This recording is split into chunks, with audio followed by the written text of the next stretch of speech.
तो हेलो दोस्तों, स्वागत है आपका एक और नए वीडियो में। और आज हम लोग करने वाले हैं ऑक्सीडेशन एंड रिडक्शन को। ये केमिस्ट्री का पार्ट 2 है। इससे पहले पार्ट 1 हो चुका है जिसमें हम लोगों ने एटॉमिक स्ट्रक्चर को किया था। तो ये हमारा क्लास 2 है केमिस्ट्री का। इससे पहले फिजिक्स जो है वो कंप्लीट करा दिया गया, जिसका वीडियो आपको प्लेलिस्ट पर मिल जाएगा। तो जाकर पिछले वीडियो को जरूर देख लीजिएगा। तो चलिए आज का क्लास हम लोग शुरू करते हैं। और इसका पीडीएफ जो आपको टेलीग्राम चैनल पर प्रोवाइड कराया जाता है, तो टेलीग्राम चैनल को ज़रूर ज्वाइन कर लीजिएगा, जिसका लिंक डिस्क्रिप्शन में डाल दिया गया। तो चलिए शुरू करते हैं हम लोग अपने पहले क्वेश्चन से। तो हमारा पहला क्वेश्चन है कि SnCl2 और प्लस है 2HgCl2, उसके बाद रिएक्शन कराया गया है, बना क्या है तो Hg2Cl प्लस SnCl4। उपरोक्त अभिक्रिया में क्या हो रहा है ये कहा जा रहा है। तो इसका सही आंसर जो हो जाएगा वो हो जाएगा ऑप्शन नंबर बी। SnCl2 जो है वो ऑक्सीकृत हो रहा है। ऑक्सीकृत मतलब होना क्या होता है, तो ऑक्सीकृत होना का मतलब होता है कि ऑक्सीजन इसमें जुड़ता है और हाइड्रोजन जो है हटता है। क्या होता है, आप देख सकते हैं SnCl2 जो है इसमें ऑक्सीजन जो है जुड़ता है ऑक्सीकृत में, और इसमें हाइड्रोजन जो है वो हटता है। ये आपको ध्यान रखना है। तो ऑप्शन बी इसका करेक्ट आंसर हो जाएगा। अगला क्वेश्चन है कि CuO प्लस H2 अभिक्रिया करने के पश्चात Cu प्लस H2O, यह समीकरण निम्न में से किसका एक उदाहरण है। यह समीकरण किसका उदाहरण है, तो आप देख सकते हैं CuO में से जो है वो O जो है वो O हट रहा है और H2 में O जो है वो जुड़ रहा है। तो ये कौन सा हो जाएगा, एक में हट रहा है एक में जुड़ रहा है, तो ये हो जाएगा रेडॉक्स अभिक्रिया। क्या हो जाएगा, रेडॉक्स अभिक्रिया। जिसमें उस अभिक्रिया को रेडॉक्स अभिक्रिया कहते हैं जिसमें ऑक्सीकरण और अवकरण दोनों होता है, तो उसे उसे रिडॉक्स अभिक्रिया कहते हैं। तो ऑप्शन डी इसका करेक्ट आंसर हो जाएगा, क्योंकि इसमें जो है ऑक्सीकरण और अवकरण दोनों हो रहा है। अगला क्वेश्चन है हमारा। अगला क्वेश्चन बोल रहा है कि ऑक्सीकरण अभिक्रिया जो गर्मी और प्रकाश पैदा करती है वह है। गर्मी और प्रकाश अगर पैदा करती है वह अभिक्रिया कौन सी है, तो वो दहन है। दहन में जो है वो गर्मी और प्रकाश दोनों पैदा होता है। लेकिन अगर पूछे सिर्फ गर्मी किस में होता है, तो ऊष्माक्षेपी विक्रिया में सिर्फ गर्मी उत्पन्न होता है। अगला क्वेश्चन है हमारा कि ब्लीचिंग पाउडर की प्राकृतिक क्या है। ब्लीचिंग पाउडर की प्राकृतिक क्या है ये आपको बताना है। तो ब्लीचिंग पाउडर की प्राकृतिक है ये ऑक्सीकारक अभिकर्मक है। क्या, ऑक्सीकारक अभिकर्मक है ब्लीचिंग पाउडर। और इसमें जो है ब्लीचिंग पाउडर में ये जो है क्लोरीन गैस देता है। क्या होता है, ब्लीचिंग पाउडर क्लोरीन गैस देता है, ये आपको ध्यान रखना है। अगला क्वेश्चन है कि किस रासायनिक अभिक्रिया में ऊष्मा उत्पन्न करने के लिए पदार्थ ऑक्सीजन के साथ प्रतिक्रिया करता है। क्वेश्चन है किस रासायनिक अभिक्रिया में ऊष्मा उत्पन्न करने के लिए पदार्थ जो है ऑक्सीजन के साथ प्रतिक्रिया करता है। तो किस में करता है ऑक्सीजन के साथ प्रतिक्रिया, तो ये करता है दहन में। किसमें, दहन में। अगला क्वेश्चन देखते हैं। अगला क्वेश्चन है हमारा कि अभिक्रिया के संबंध में निम्नलिखित कथनों में से कौन सा कथन जो है वो गलत है। कौन सा कथन गलत है ये क्वेश्चन पूछ रहा है। तो इसमें बोल रहा है कथन एक में बोल रहा है कार्बन डाइऑक्साइड उपचयन हो रहा है। कार्बन डाइऑक्साइड जो है वो उपचयन हो रहा है, तो ये गलत हो जाएगा। उपचयन नहीं हो रहा है, क्योंकि कार्बन डाइऑक्साइड जो है कार्बन डाइऑक्साइड जो है इधर कार्बन डाइऑक्साइड CO2, इससे जो है ऑक्सीजन हट रहा है। तो ऑक्सीजन किस में हटता है, तो ये उपचयन में नहीं हटता है बल्कि अपचायक में हटता है। किसमें, उपचायक में। उपचायक में जो है ऑक्सीजन हटता है, जिसमें ऑक्सीजन हट रहा है।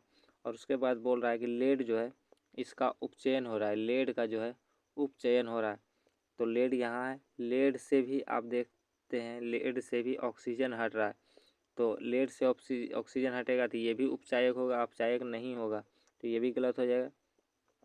यहाँ बोल रहा है 3 नंबर कि कार्बन का उपचयन हो गया है। कार्बन का उपचयन हो गया, तो बिल्कुल कार्बन का उपचयन हो गया। कार्बन से ऑक्सीजन हटा तो ऑक्सीजन हो गया, ये बिल्कुल सही है।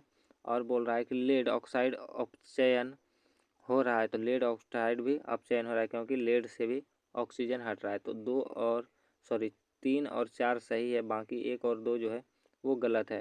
तो गलत कथन पहचानने बोल रहा है, ऑप्शन सी इसका सही आंसर हो जाएगा।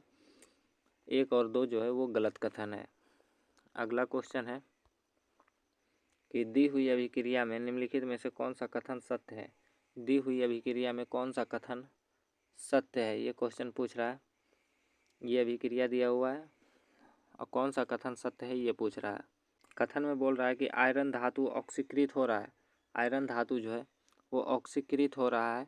यहाँ देखते हैं आयरन में जो है ऑक्सीजन जुड़ रहा है, तो बिल्कुल ये ऑक्सीकृत हो रहा है, तो ऑप्शन तो कथन एक जो है वो बिल्कुल सही है। जल का उपचयन हो रहा है, ये भी सही है। और बोल रहा है कि जल अपचायक के रूप में कार्य करता है। जब उपचयित हो रहा है तो अपचायक के रूप में कार्य कैसे करेगा, तो ये गलत हो जाएगा। जल ऑक्सीकारक के रूप में कार्य कर रहा है, तो ये बिल्कुल सही हो जाएगा। तो 1, 2 और 4 जो है वो कथन सही है।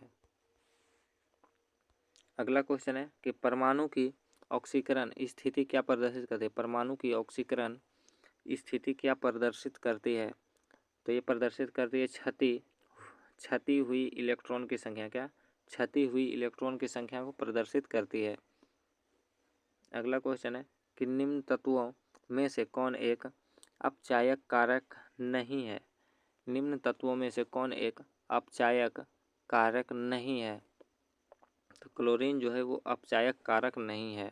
आपको ध्यान रखना ऑप्शन सी क्लोरीन। अगला क्वेश्चन है हमारा कि निम्नलिखित एजेंटों में से कौन सा पेयजल की शुद्धिकरण यानी शोधन के लिए अच्छा है। निम्नलिखित एजेंटों में से कौन सा पेयजल के शुद्धिकरण के लिए अच्छा है, ये क्वेश्चन पूछ रहा है।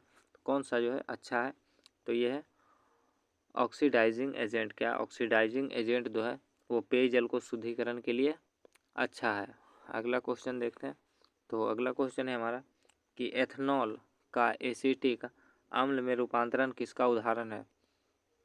एथेनॉल का एसिटिक अम्ल में रूपांतरण किसका उदाहरण है, ये क्वेश्चन पूछा है। किसका उदाहरण है, ऑक्सीकरण अभिक्रिया का उदाहरण है। किसका, ऑक्सीकरण अभिक्रिया का।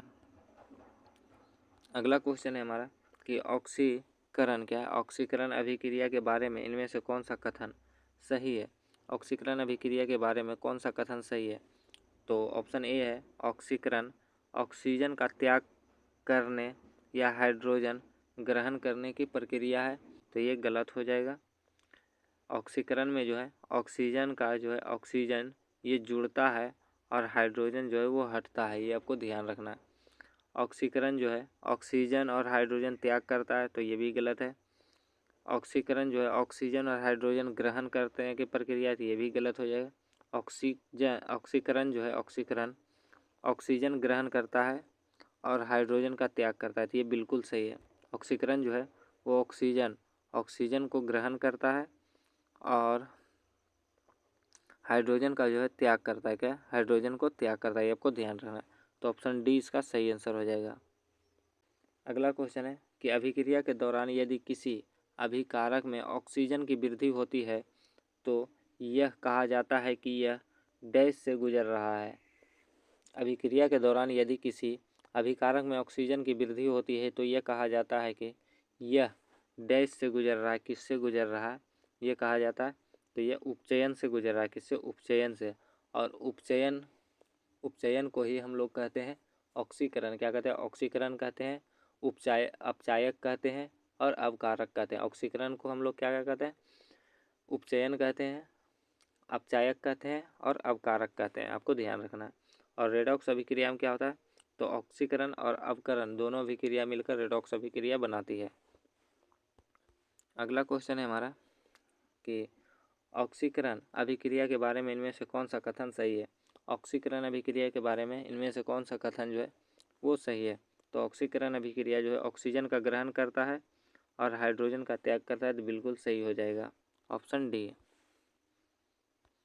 अगला क्वेश्चन है हमारा कि उस अभिक्रिया का नाम बताइए जिसमें दो अभिकारक अपने आयनों का आदान प्रदान करके दो नए यौगिक बनाते हैं। उस अभिक्रिया का नाम बताइए जिसमें दो अभिकारक अपने आयनों का आदान प्रदान करके दो नए यौगिक बनाते हैं। उस अभिक्रिया का क्या नाम है, तो उस अभिक्रिया को हम लोग कहते हैं द्विविस्थापन अभिक्रिया। क्या कहते हैं, द्विविस्थापन अभिक्रिया। आपको ध्यान रखना है, द्विविस्थापन अभिक्रिया किसे कहते हैं, तो जिसमें क्या है, दो अभिकारक अपने आयनों का आदान प्रदान करते हैं, तो उसे द्विविस्थापन अभिक्रिया कहते हैं।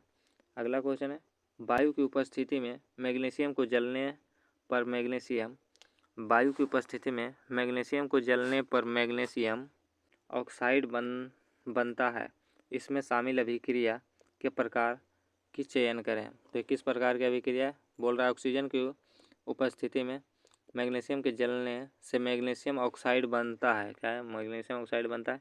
इनमें शामिल अभिक्रिया के प्रकार का चयन कीजिए। किस प्रकार की अभिक्रिया है ये? तो इसे ऑक्सीकरण अभिक्रिया कहते हैं। क्या कहते हैं? ऑक्सीकरण अभिक्रिया, क्योंकि मैग्नीशियम Mg से MgO बन रहा है, मैग्नीशियम ऑक्साइड बन रहा है, तो वो जो है वो जुट रहा है, तो जिसमें जुटता है वो क्या होता है? ऑक्सीकरण अभिक्रिया होता है।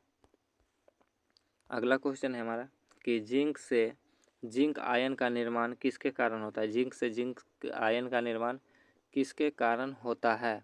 तो ये होता है ऑक्सीकरण के कारण। किसे? ऑक्सीकरण के कारण, क्योंकि इसमें जो है जुट रहा है जिंक Zn और इसमें प्लस प्लस हो रहा है तो जुट रहा है, तो ये हो जाएगा जिंक आयन। अगला क्वेश्चन है कि दी गई अभिक्रिया में किस पदार्थ का अपचयन, क्या है? अपचयन हो रहा है। अपचयन में जो है, अपचयन में ऑक्सीजन हटता है। क्या होता है? ऑक्सीजन जो है वो हटता है और हाइड्रोजन जो है वो जुड़ता है। तो आप बताइए कि कौन सा अभिक्रिया में किस पदार्थ का अपचयन हो रहा है? कौन से पदार्थ का अपचयन हो रहा है ये आपको बताना है। तो Fe2O3 में जो है Fe है, लेकिन O हट गया है। तो ये जो है ये सबसे पहले तो ये अपचयन अभिक्रिया बिल्कुल सही है। और किसका अपचयन हो रहा है ये आपको बताना है। किसका अपचयन हो रहा है? तो यहाँ पे हो रहा है फेरिक ऑक्साइड का अपचयन हो रहा है। किसका? फेरिक ऑक्साइड का अपचयन हो रहा है, क्योंकि फेरिक ऑक्साइड से जो है ऑक्सीजन हट रहा है, तो फेरिक ऑक्साइड का अपचयन हो रहा है। तो ऑप्शन बी इसका करेक्ट आंसर हो जाएगा।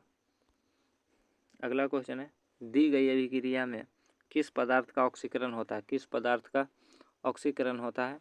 तो आप देख सकते हैं किसका ऑक्सीकरण में क्या होता है? तो ऑक्सीकरण में हाइड्रोजन जो है हाइड्रोजन हटता है और ऑक्सीजन जो है वो जुड़ता है, ये आपको ध्यान रखना है। तो Cu कॉपर में क्या जुड़ रहा है? ऑक्सीजन जुड़ रहा है, कॉपर में ऑक्सीजन जुड़ रहा है, तो ये हो जाएगा ऑक्सीकरण अभिक्रिया। किस में जुड़ रहा है? कॉपर में, केवल कॉपर आंसर इसका हो जाएगा। तो ऑप्शन बी इसका करेक्ट आंसर हो जाएगा। किसका ऑक्सीकरण हो रहा है? तो कॉपर का ऑक्सीकरण हो रहा है।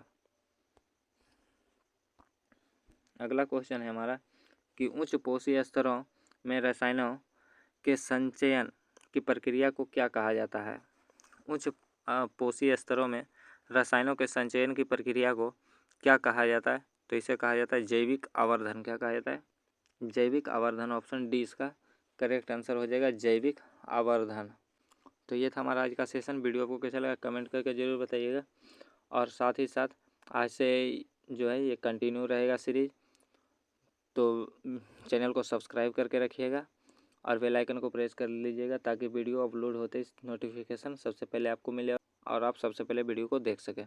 और इसका PDF आपको टेलीग्राम पे प्रोवाइड करा दिया जाता है। टेलीग्राम चैनल को ज्वाइन कर लीजिएगा, इसका लिंक डिस्क्रिप्शन में है। तो चलिए मिलते हैं फिर नेक्स्ट टॉपिक के साथ। तब तक के लिए जय हिंद, वंदे मातरम।